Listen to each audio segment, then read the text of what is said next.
फगुआ खेलले छिनरो गेले दीदी अंगना गे होलिया खेलले छिनरो गेले दीदी अंगना गे चुलिया खोल खोल जीजा रंगल को होलिया में जो बना गे चुलिया खोल खोल जीजा रंगल को होलिया में जो बना गे छोटे छोटे रहो छिनरो बढ़लो कैसे समाना गे छोटे छोटे छिनरो बढ़लो कैसे सामान गे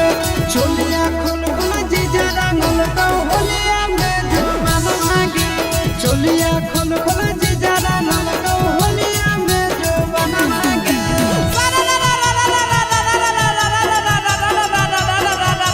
हो जगदी सारा दादा हो तो बियाह जाई भी ससुर हो तो बियाह जाई भी ससुर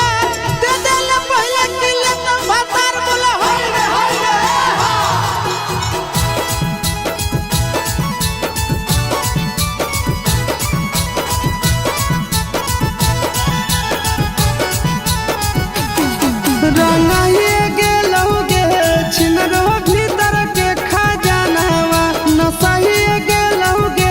छिनरो सैया के समानावा रंगाइए गेलौ गे छिनरो भीतर के खजानावा नसाइए गेलौ गे छिनरो सैया के समानावा मोटे मोटे बैगनवा छिनरो खैले संगे बिहाना मोटे मोटे बैगना छिनरो खैले संगे बिहाना गे चुलिया खोल खोल जीजा रंगल को होलिया में जो बना गे चुलिया खोल खोल जीजा रंगल को होलिया में जो बना गे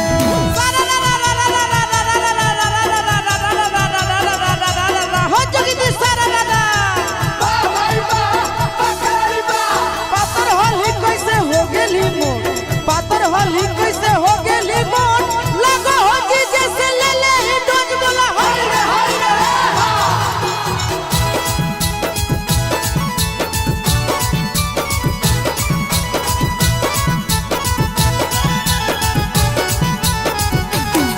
छुआइए दिल कहू गे